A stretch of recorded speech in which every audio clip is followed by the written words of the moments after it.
Quem é que não tem o hábito de usar o celular enquanto ele está na tomada carregando? Nossa, normal. Deu aquele finalzinho da bateria, já põe na tomada e já fica do lado, já grudado, né? Principalmente na hora de dormir. Eu principalmente tenho a tomada do lado da minha cama, conecto ali e fico.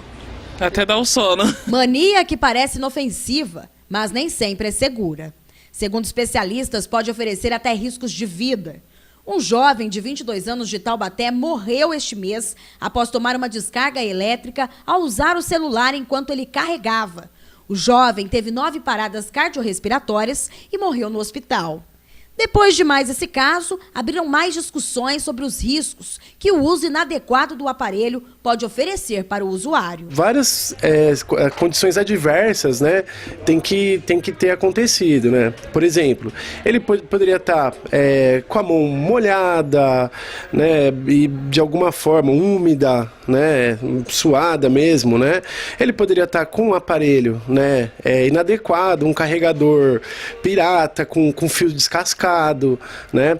Ou até mesmo, né, uma fonte, né, com algum tipo de avaria, né? Então, assim, é um conjunto de condições adversas que podem propiciar esse choque elétrico, né? Não é totalmente seguro, mas se for necessário o uso do celular durante a recarga da bateria, os especialistas recomendam o uso das baterias portáteis. Toda corrente elétrica que vem externamente e passa pelo nosso corpo, ela é perigosa, né? Nós costumamos falar que 0,03 ampere de corrente, que é uma corrente baixíssima hoje, né? Às vezes nem funciona equipamento. Se ela passar pelo seu corpo, ela é suficiente para causar uma disritmia cardíaca, por exemplo, tá?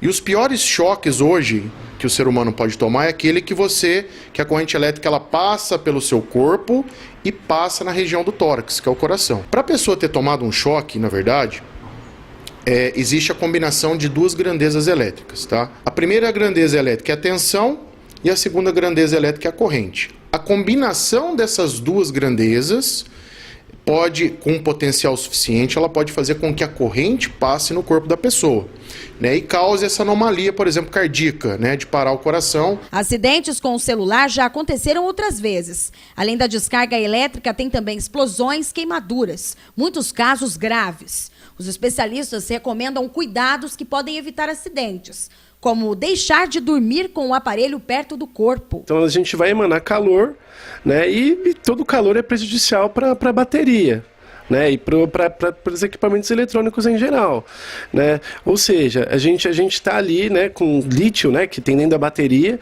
né, e ele esquentando, ele pode, né, vir assim, num caso extremo também, né, a inchar, né, o invólucro da bateria, e caso ele estoure, né, e esse gás de lítio entre em contato com a umidade do ar, ele causar um incêndio, né? Lembrando, são casos extremos, mas não são impossíveis de se acontecer. Todo cuidado é pouco para não tornar este aparelho, que costuma ser tão inofensivo, em uma bomba relógio. O fio que já sai do carregador, né, quando a maioria dos carregadores ele tem a parte USB que você conecta, essa parte do fio, ele é inofensivo, tá? Porque ele tem uma tensão de 5 volts, que é uma tensão muito baixa. A corrente até é uma corrente considerável, né? Tem carregadores aí com 1, 2 amperes, que é a unidade de corrente elétrica, que é suficiente para matar até uma pessoa, 1, 2 amperes. Porém, a tensão é muito baixa. Então, os 5 volts que carrega o celular, ele é muito baixo para fazer com que a corrente passe pelo corpo do ser humano, né? Porém, uma tensão de uma tomada elétrica de 127 já é suficiente para que passe uma corrente que até mate a pessoa. Então, assim, quando você tem um carregador e ocorre uma anomalia dentro dos componentes, ele faz com que os 127 volts fique jampeado direto, ele passa direto para o cabo. Nós, que somos da área técnica, nós recomendamos sempre a pessoa utilizar carregadores compatíveis com a carga do seu aparelho, né? Quem que vai te orientar em cima disso aí? É o próprio vendedor, né? Você tem que procurar uma loja que tenha capacidade para te orientar isso. E não simplesmente sair comprando, né? Muita gente compra às vezes pela internet, né? Vale muito mais a pena você ir no comércio local seu, né, e conversar com uma pessoa que entenda, né, que tenha esse treinamento para te indicar o carregador correto para carga.